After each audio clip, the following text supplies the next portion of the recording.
प्रदेश के समस्त याची भाई और बहनों को जय हिंद। मित्रों, आज इनफील्ड नॉट ज्वाइनिंग खाली सीटों को लेकर फाइनल आर्गूमेंट था कोर्ट नंबर 29 कार्यवाहक चीफ जस्टिस श्री मुनीषा नाथ भंडारी जी के कोर्ट में। फाइनल आर्गूमेंट लगातार लगभग 3 घंटा से ज्यादा चला है, जिसमें 3528 वैकेंट सीट का मामला था, रूल 2015 और प्रथम संशोधन रूल 2017 का मामला था। सबसे पहले वैकेंट सीट 3528 का मामला प्रारंभ हुआ। जैसे ही केस टेकअप हुआ है, रीट संख्या 416/2021, लगातार 2 घंटा तक मजबूती के साथ श्री एच एन सिंह द्वारा अपना पक्ष रखा गया है। चाहे 3528 वैकेंट सीट का मामला हो, उठाया गया है और कई बार मेरिट लिस्ट में जो इंटरफेयर किया गया है उसके बारे में सेलेक्टेड नॉट सेलेक्टेड तमाम मुद्दे जो था 1366 वो कोर्ट के सामने रखा गया है। और जो मेन मामला हम लोगों का है रूल 15G और रूल 15F, ये मामला बेहतर तरीके से कोर्ट के सामने रखा गया। लेकिन सारी पक्षों जो भी हमारे तरफ से रखा गया है, कोर्ट उस पे एग्री हुआ। लेकिन जब मामला रूल 15G और रूल 15F का आता था तो वहां कोर्ट एग्री नहीं होता था। वहां कोर्ट हाथ खड़ा कर देता कि रूल में कोई भी इंटरफेयर नहीं कर सकते हैं, और जब तक रूल में इंटरफेयर नहीं होता, ये कोई जरूरी नहीं है कि वेटिंग लिस्ट लगे। ये हमारा मांग भी नहीं था। हमारा मांग था जो वैकेंट सीटें हैं वो हमको दे दिया जाए। लेकिन जब तक इंटरफेयर रूल में नहीं होता तब तक हमें लाभ नहीं मिल सकता था, क्योंकि हर क्षेत्र में बेहतर तरीके से अपने अधिवक्ता को ब्रीफ कराया गया था, जो कोर्ट के सामने बेहतर तरीके से अपना पक्ष रखा गया, इसमें नो डाउट। लेकिन जब कोर्ट ही हाथ खड़ा कर दे तो सब कुछ प्रयास व्यर्थ हो जाता है, हम आप मजबूर हो जाते हैं। वही हाल आज भी हुआ, वही हाल सिंगल जज के सामने हुआ। कोर्ट पूरा संपैथी कोर्ट का हमारे साथ था। लेकिन लास्ट में कोर्ट जब ये कह दे कि हम मजबूर, तो हम आप क्या कर सकते हैं। लगातार अपना पक्ष एच एन सिंह द्वारा रखा गया। कुछ समय आर के ओझा जी भी रखे, और लगभग 1 घंटा के करीब तरुण अग्रवाल जी के पिताजी भी पक्ष रखे हैं रूल पे। 2015 का रूल जो चैलेंज हुआ था, जेके सिंह कोई भी पक्ष नहीं रखे हैं जो रखना चाहिए था। लेकिन हमारे तरफ से पूरे बेहतर तरीके से खाली सीटों पे पक्ष रखा गया। लेकिन कोर्ट हाथ खड़ा कर दिया इंटरफेयर करने।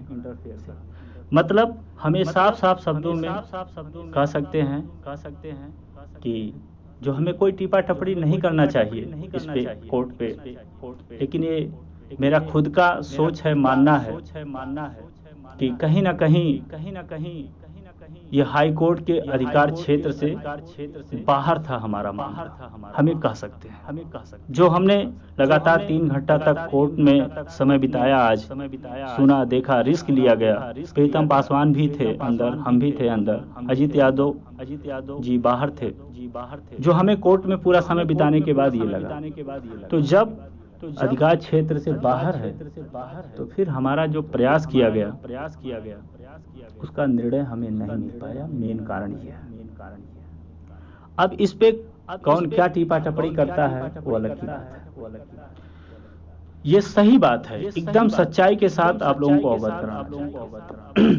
अब ये क्षेत्र के बाहर है तो किसके क्षेत्र के अंदर आता है ये भी जानना जरूरी है। ये सिर्फ सुप्रीम कोर्ट अपने पावर का इस्तेमाल कर सकता है। वहाँ तो ना किसी का ऑर्डर चलेगा, ना तो किसी का दबाव। सुप्रीम कोर्ट अपने पावर का इस्तेमाल करके नियुक्ति दे सकता है। यही सिमिलर मैटर 2011 एसआई में हुआ था। रूल डिसमिस हुआ था, लेकिन सीट क्लियर था, 600 समथिंग, और सुप्रीम कोर्ट ने 600 कुछ जो भी सीटें था उसे याचिकाकर्ता को दिया, जो लोग लड़ रहे थे। तो ये सारी चीजें हैं जो आज कोर्ट में हुआ। आज बहुत दुख हुआ, क्योंकि लगातार एक सप्ताह से बहुत कोशिश किया गया है, बहुत संघर्ष किया गया है इस केस को जीतने के। सभी अधिवक्ता के पास जाके समय दिया गया, ब्रीफ किया गया कि ये केस को आज जीत सकें हम। लेकिन सारा प्रयास विफल इसलिए हुआ कि कोर्ट अपना हाथ खड़ा करता। सिंगल बेंच से हमें सीट मिला था, लेकिन आज भी जो ऑर्डर लोड होगा उसमें बहुत कुछ अपने फेवर में रहेगा, क्योंकि कई बिंदुओं पे कोर्ट एग्री भी हुआ था, लेकिन लास्ट में रूल 15G रूल 15F पे कोर्ट हाथ खड़ा कर देता था। ये सारी चीजें कोर्ट में हुआ है। हमारे तरफ से 2 अधिवक्ता थे, बेहतर तरीके से अपना पक्ष रखे हैं। कभी भी चाहे सिंगल बेंच का मामला हुआ चाहे डबल बेंच का मामला हुआ, कहीं भी लापरवाही नहीं किया गया है और ना किया जा सकता था, क्योंकि ये भविष्य का मामला। जितने आप लोगों को वर्दी की आवश्यकता है उससे कहीं ज्यादा हमें आवश्यकता है।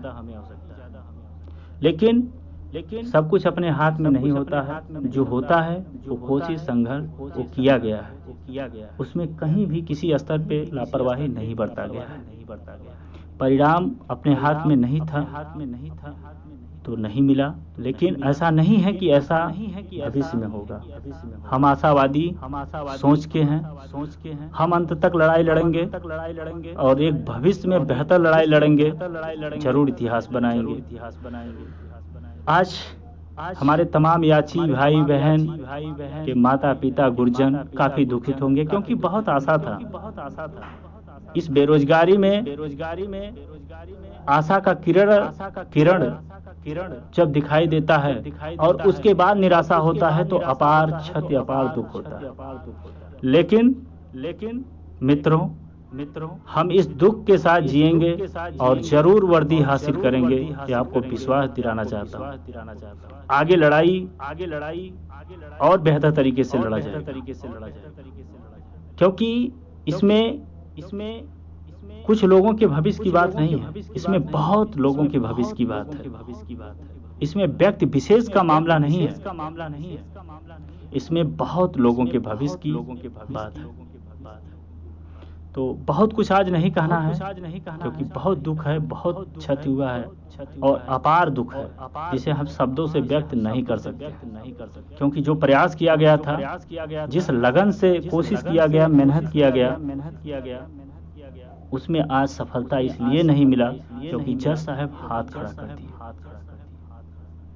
बाकी ना तो कोई डॉक्यूमेंट में कमी था, ना ब्रीफ करने में कमी था, ना अधिवक्ता का कमी था, ना अधिवक्ता के पक्ष रखने में कमी था। लेकिन जब कोर्ट ही हाथ खड़ा कर दे तो आप हम क्या कर पाएंगे। तो चलो, सारी बातें जो था कोर्ट में हुआ वो आपको बता दिया गया। आगे RK ओझा जी से, श्री अशोक खरे जी से, श्री शशिनंदन जी से, हमारे senior best lawyer HN Singh से राय विमर्श लेके आर्डर जैसे ही लोड होता है दिखाने के बाद उस पर विचार विमर्श करने के बाद आगे का रणनीति बनाया जाएगा। किसी भी आगे जो भी कदम हमें रखना है बहुत सोच समझ के रखना होगा, क्योंकि वो लास्ट कदम होगा। जरा सा लापरवाही जीवन भर हम भूल नहीं पाएंगे। ये सारी चीजें कोर्ट का हुआ, जो हुआ आपको बता दिया। अब इस बीच तमाम प्रकार के लोग आपको सामने आएंगे, अवसरवादी लोग, तमाम लोगों की विचारधारा भी अलग अलग होगा। लेकिन अच्छा बुरा लगभग 3 वर्षों तक जो भी इस केस के लिए हमने समय दिया है, कोशिश किया, मेहनत किया, परिणाम नहीं दे पाए, ये अलग की बात है, लेकिन कोशिश और संघर्ष में कभी भी कमी नहीं हुआ। बाकी और भी केस बहुत लोग लड़े हैं, 2015, 18 तमाम लोग लड़े हैं, सबके बारे में आप लोग जानते हैं।